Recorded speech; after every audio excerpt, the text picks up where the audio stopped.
काही दिवसापासून आमच्या देवगड तालुक्यामध्ये काही ग्रामसभा किंवा काही गावांमध्ये इंजळे मुंडगे अशा काही आमच्या गावामध्ये बैठका होत आहेत आणि लोकांमध्ये एक संभ्रमाचं वातावरण तयार करण्याचा प्रयत्न होतो आहे।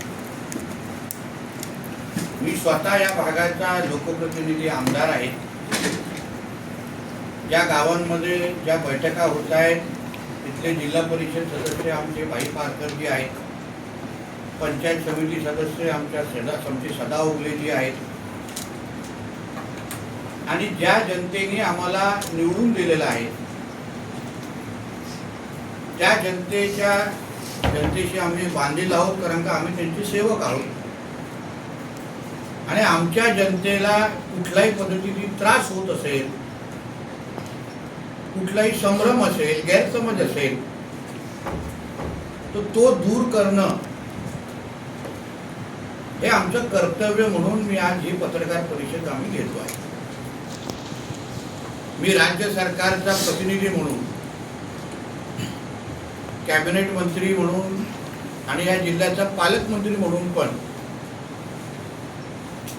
माझ्या जनतेशी संवाद साधण्याच्या निमित्ताने आज आपल्या सगळ्यांना बोलवलेलं आहे। मुळामध्ये ज्या निमित्ताने आमच्या जनतेमध्ये संभ्रम निर्माण केला जातोय की असा कुठला तरी न्यूक्लिअर प्रकल्प आमच्या देवगड तालुक्यामध्ये येणार आहे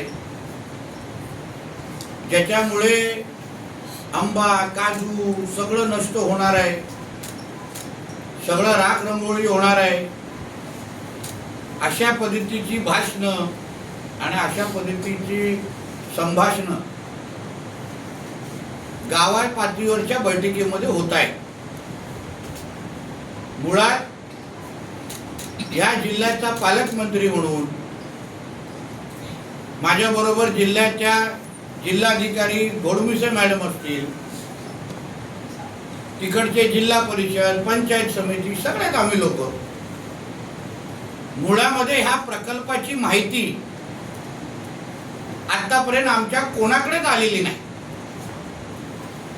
याबद्दल नेमकं तो प्रकल्प काय आहे, कुठल्या आकाराचा आहे, कुठल्या पद्धतीचा आहे, नेमकं त्या प्रकल्पामध्ये काय होणार आहे ह्याची माहिती आम्हाला कोणाकडेच नाही। आपल्या माध्यमातून कोणीही कलेक्टर मॅडमकडे आता गेला किंवा जे ग्रामस्थ तिथे येऊन किंवा जे काही मुंबईचे लोक येत आहेत, काही भारताविरोधात काही जे शक्ती काम करतात, कोकण विरोधात जे काही शक्ती काम करतात, ज्यांना बाहेरच्या देशातून पैसे दिले जातात की भारताविरोधात तुम्ही असं कुठलाही विकासात्मक काम होत असेल तर त्याला विरोध करण्यासाठी ह्या लोकांना पगार दिला जातो। ते काही लोक माझ्या देवगडमध्ये फिरायला सुरू झालेले आहेत। त्याचा मुळात त्यांना मी सांगेन, जे माझी पत्रकार परिषद 100% ऐकत असतील किंवा नंतर तरी ऐकतील, तर तुम्हाला सगळ्यांना मी आवाहन करीन, आपण कृपया जिल्हा प्रशासनाचे प्रमुख म्हणून आमच्या जिल्हाधिकारी मॅडमकडे जावा। आम्ही भारतीय जनता पक्षाचे कार्यकर्ते आहोत म्हणून कदाचित तुम्हाला आमच्याशी बोलण्यासाठी किंतु परंतु असेल, पण तुम्ही आमच्या जिल्हाधिकारीकडे जावा, मॅडमला विचारा, बाबा होणाऱ्या प्रकल्पाबाबतीमध्ये तुम्हाला काय माहिती आहे का, हा प्रकल्प कसा आहे ह्याची काय थोडी तरी माहिती राज्य सरकारकडून आली आहे का, आणि त्यांचं जे उत्तर येईल त्याच्यावर आपण पुढचं बोलू। पण मुळामध्ये ज्या प्रकल्पाची माहिती कोणालाच नाही, कोणाकडेच नाही, त्या बाबतीमध्ये आमच्या शांत आणि समृद्ध असलेला आमच्या देवगड तालुक्याचं वातावरण का खराब केलं जात आहे हा प्रश्न मला त्या सगळ्या जणांना विचारायचा। आमच्या हिंदळेगाव, मुनगेगाव, आता मी ऐकलंय कुणकेश्वरला पण मेसेजेस व्हॉट्सॲपवर येत आहेत त्या आमच्या साध्या ग्रामस्थ लोकांना उगाच त्रास देऊन माती भडकवण्याचे जे कार्यक्रम जे सुरू आहेत, मग त्या आमच्या सरपंच महोदयांना, ग्रामसेवकांना, जे काही जबाबदार लोक, गाव प्रमुख असतील, जे जबाबदार लोक त्या गावातले असतील, त्यांना मी या निमित्ताने मी आवाहन करेन. मी स्वतः त्या गावांमध्ये आम्ही सगळेजण जाणार आहोत. कारण का आमच्यासाठी देवगड आमच्या हृदयात आहे. आमच्या सगळ्यांचं अस्तित्व हे देवगडचे लोकप्रतिनिधी आहेत. देवगडचा हा आमदार आहे. देवगडचा हा त्या भागाचा जिल्हा परिषद पंचायत समिती ही आमची ओळख आहे. आणि आमच्या देवगडकडे अगर कोण आमची देवगडची कोण राख रंगोळी करायचा प्रयत्न पण करत आहे किंवा जवळपास पण येत असेल ना, तर त्याला मीच सोडणार नाही. देवगडमध्ये जवळपास पण फिरायला देणार नाही. आणि नितेश राणे तुमच्या लोकप्रतिनिधी आहे. राणे साहेब स्वतः या भागाचे खासदार आहेत. देवेंद्र फडणवीस साहेब ह्या राज्याचे मुख्यमंत्री आहेत. आम्ही सगळे लोकांमध्ये निवडून आलेले सगळे लोक आहोत. 3-3, 4-4 वेळा निवडून येतो. आम्ही आमच्या देवगडच्या विकासासाठी शासनाच्या निधीच्या पलीकडे जाऊन काम करणाऱ्यापैकी मी एक कार्यकर्ता आहे. आणि मी माझ्या देवगडवर कोणालाही वाकड्या नजरेने बघायला देईन का? आमच्या गोगटे साहेब आहेत. आप्पासाहेब गोगटे साहेबांपासून आतापर्यंत हे कुटुंब कधी देवगडच्या इकडे कोणाला वाईट व्हायला देईल का? ओगलेजींचं कुटुंब आहे. आम्ही सगळेजण ज्या देवगडमुळे आमचं अस्तित्व आहे त्या देवगडकडे कोणालाच वाईट नजरेने बघायला देणार नाही. म्हणून जे आमच्या देवगडमध्ये फिरून ही माती भडकवण्याचा प्रयत्न करतायत त्यांना मी आताच सांगेन की कोणी आमच्या देवगडमध्ये येऊ नका. अशा पद्धतीची माती भडकवू नका. कोणाला बोलायचं असेल तर आमची दारं उघडी आहेत. माझ्याशी फोनवर सगळे बोलतात, आमच्याशी संपर्क साधतात. काही ग्रामसभेना स्वतः भाई पारकर जिल्हा परिषद सदस्य म्हणून गेले, आमचे ओगले साहेब केले, ते स्वतः बोलले चला आपण पालकमंत्र्यांकडे जाऊ, चला आपण जिल्हाधिकाऱ्यांकडे जाऊ. काही लोकांना जिल्हाधिकाऱ्यांकडे हे घेऊन पण गेले. काय बोललाय विचारा आहे ना जिल्हाधिकारी, स्पष्ट बोलले मलाही काय माहित नाही. आणि काही लोक अगर तिथे येऊन काही मोजणी बिजणीचे काही प्रकार करत आहेत ते पण मी जिल्हाधिकाऱ्यांना सांगितलं आपल्या मर्जीच्या शिवाय कोणाला तिथे फिरकायला द्यायचं नाही. मी स्वतः या खात्याच्या ज्या ACS आहेत, सचिव आहेत, आबा शुक्ला मॅडम, मी स्वतः त्याला सांगितलेलं की मॅडम जोपर्यंत जे पण तुम्ही इथे रोजगार निर्मितीसाठी आणू पाहताय,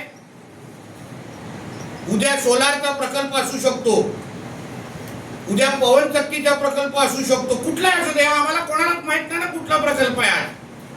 पण त्या प्रकल्पाची एकदा आपण सगळ्या जणांनी माहिती घेतल्यानंतर मग तेव्हा भूमिका घेऊ ना. आम्ही सगळ्यात बरोबर आहोत तेव्हा भूमिका घेऊ. द्यायला लावू प्रेझेंटेशन आपल्याला. त्याला सांगा एक मोठी स्क्रीन मी लावतो देवगड तालुका म्हणून, ते 4-5 गावामध्ये एकत्र बसून आपण स्क्रीनवर बघू, संबंधित लोकांना आपल्याला समजवायला सांगू की बाबा ह्या प्रकल्पाचा असा अर्थ आहे, हे प्रकल्पाने असं होणार आहे, एवढी गुंतवणूक होणार आहे, एवढा रोजगार होणार आहे, पर्यावरणाच्या बाबतीमध्ये ही भूमिका आहे. ऐकून तरी घेऊ. आणि न्यूक्लियर कुठल्याही पद्धतीचा पर्यावरणाला हानी असलेला प्रकल्प आपण ह्या देवगड काय, सिंधुदुर्ग काय, कोकणामध्ये यायला देणार नाही. स्पष्ट भूमिका आहे. पण न ऐकल्याशिवाय, न माहिती घेतल्याशिवाय अजूनपर्यंत सगळे ब्लँक आहेत. डोळ्यावर आमच्या पट्टी आहे. ऐकल्यानंतर भूमिका घेऊ. ग्रामसभेमध्ये आम्हीही तुमच्याबरोबर बसतो, आपण सगळेजण एकत्र बसू. पाहिजे तर मुंबई मंडळाच्या लोकांना एकत्र घ्या, त्यांना एवढी चिंता असेल तर आपण बसू. मीही मुंबई मंडळाच्या लोकांना संपर्क केलाय. पुढच्या काही आठवड्यात त्यांनाही मी भेटणार आहे. तेव्हा चला आपण अगर सिंधुदुर्गामध्ये रोजगाराचा प्रश्न हा फार कळीचा आहे. आज बघा शिवळच्या त्या जमिनीवर काहीच होत नाही, काहीच झालेलं नाही. शिवळ मोठे राणे साहेब आणत होते तेव्हा विरोध झाला. लोकप्रतिनिधी त्यांच्या विरुद्ध निवडून आले. पण आज त्या जमिनीवर जाऊन बघा तिथे काहीच झालेलं नाही. जमीन अशीच्या अशी पडलेली आहे. आम्हाला आमच्या सिंधुदुर्गात, आमच्या कोकणात, आमच्या देवगडात रोजगार हवा. मग पण पहिली आम्ही प्रकल्पाची माहिती घेणार, प्रकल्प काय ते समजून घेणार आणि त्यानंतरच आम्ही पावलं टाकणार.